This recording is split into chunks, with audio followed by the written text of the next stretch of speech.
हम कई लोगों से कहते हैं अगर जिंदगी में ज्यादा नियम नहीं ले सकते तो एक नियम ले लो, और उसका फल क्या होता है ये मात्र 3 महीने की शिवरात्रि कर कर देखे। केवल 3 महीने की शिवरात्रि, ज्यादा कुछ नहीं कर सकते। हर महीने शिवरात्रि आती है। प्रत्येक शिवरात्रि के दिन 3 जगह पर दिया लगाना प्रारंभ करता। पहला, बेलपत्री के वृक्ष के नीचे। दूसरा, शंकर भगवान के मंदिर पर। तीसरा, आंवले के वृक्ष के नीचे। केवल ये 3 जगह पर दिया लगाना चालू कर दो। कौन से दिन? हर महीने की जो शिवरात्रि आती है, मासिक शिवरात्रि जो आती है, आप 12 महीने का नियम बनाओ कि मैं 12 महीने की शिवरात्रि का व्रत करूं ना करूं। मैं शंकर के मंदिर में 12 महीने जो शिवरात्रि आती है उस शिवरात्रि का नियम लेती हूं कि शिवरात्रि के दिन मैं दिया लगाने 3 जगह पर जाऊंगी। पहला, बोलते जाओ जम के, बेलपत्री के नीचे। दूसरा, शंकर भगवान के मंदिर में या शिव मंदिर की चौखट पर। तीसरा, आंवले के वृक्ष के नीचे। ये 3 जगह पर आप प्रणाम कर झोली पसार कर बाबा देवादिदेव महादेव, माता लक्ष्मी और पार्वती के नाम से दिया लगाना प्रारंभ कर दीजिए। 3 महीने की शिवरात्रि पूरी हो, ये निश्चित है अगला पत्र आपका इस जगह पर के यहाँ काम करता है। इसके पास कुछ भी नहीं है, हम उनसे कहेंगे 12 महीने शिवरात्रि आती है, 5 जगह पर चढ़ाई हुई बेलपत्र आप 1 वर्ष 12 शिवरात्रि का एक नियम ले लो। 5 जगह पर बेलपत्र समर्पित करना सीख जाओ।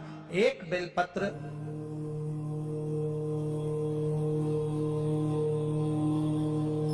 ये शिवलिंग, ये जलाधारी, बहुत ध्यान से देखना, ये चरण जहां से जल नीचे गिरता है, गणेश जी का स्थान, कार्तिकेय जी का स्थान, ये हस्तकमल, माता पार्वती जी का हस्तकमल, शिवलिंग, भगवान शंकर का स्थान।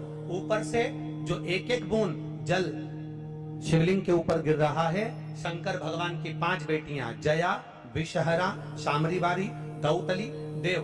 बीच में जो एक मोटी सी लाइन है वो शंकर भगवान की छोटी लड़की, क्या नाम है? अशोक सुंदरी। ये पूरे शिवलिंग का वर्णन। 5 जगह पर बेलपत्र, 5 स्थान पर बेलपत्र। 12 महीने की शिवरात्रि। आप दूसरे के यहाँ काम कर रहे हो, नहीं है नौकरी, नहीं है काम, दूसरे के मकान में रह रहे हो, खुद का मकान भी नहीं, खुद का प्लाट भी नहीं, खुद की प्रॉपर्टी भी नहीं, बहुत संघर्ष की जिंदगी जी रहे हो, ठेला धका रहे, लॉरी चला रहे, गाड़ी चला रहे, ऑटो चला रहे, अपने लिए। दूसरी बेलपत्र माता पार्वती जी के हस्त कमल पर। ये 2 पत्ती जो होती है, इस पत्ती के 2 भाग शिवलिंग के बीच में हो। तीसरी बेलपत्र भगवान शंकर के शिवलिंग पर, डंडी का भाग आपके विपरीत दिशा में हो, विपरीत दिशा।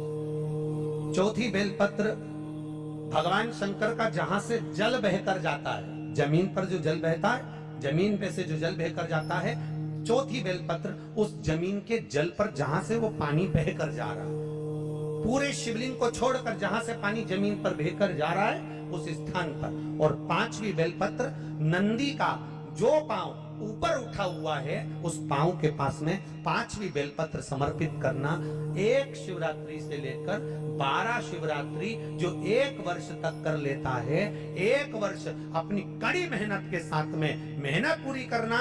और ये 5 बेलपत्र हर महीने जो शिवरात्रि आती है उस पे समर्पित करना प्रारंभ कर दीजिए और मेहनत करना प्रारंभ कर दीजिए। आपको आपके कर्म का फल मिलेगा। साल भर के अंदर आप अच्छे बनकर बैठ सकते।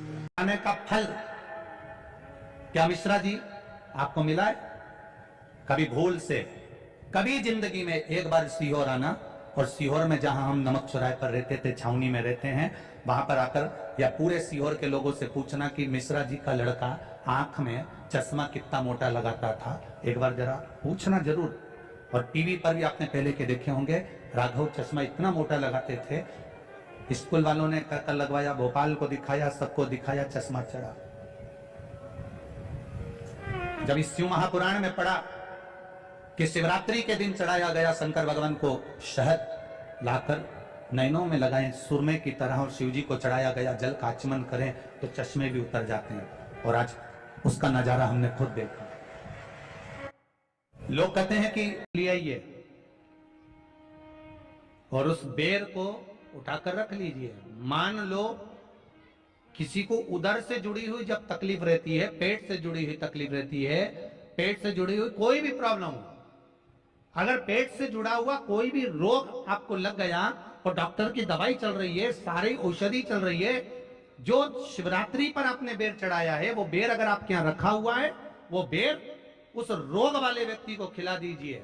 आधे घंटे के अंदर पेट का दर्द, पेट की तकलीफ, पेट का कैसा भी रोग होगा एकदम आराम लग जाएगा। उस बेर में इतना दम, इतना प्रबलता आ जाती है। शंकर को जो शिवरात्रि के दिन बेर चढ़ाया जाता है, हमने अपने घर में नहलाया, शिवलिंग को अपने घर में स्नान कराया, पर उसका जो जल नहलाने के बाद सब भगवान जब नहा लिए, अपने शिव जी को नहला लिया, वो जल रखा है, पूजन अर्चना सब हो गई। बाद में आप पूजन पे से उठे, उस जल को लेकर गए, आपने जो विसर्जन किया उस जल को आपने पेड़ पौधे में डाला। वो जल उत्तर, भले आपका वृक्ष कहीं पर भी हो पर आपका मुख उत्तर का है, और आप उस जल को, शंकर के चढ़े हुए जल को आप पेड़ पौधे में डाल रहे हैं, मतलब आपकी राहें खुल जाएगी और मंजिल तक आप पहुंचोगे जरूर, ये निश्चित।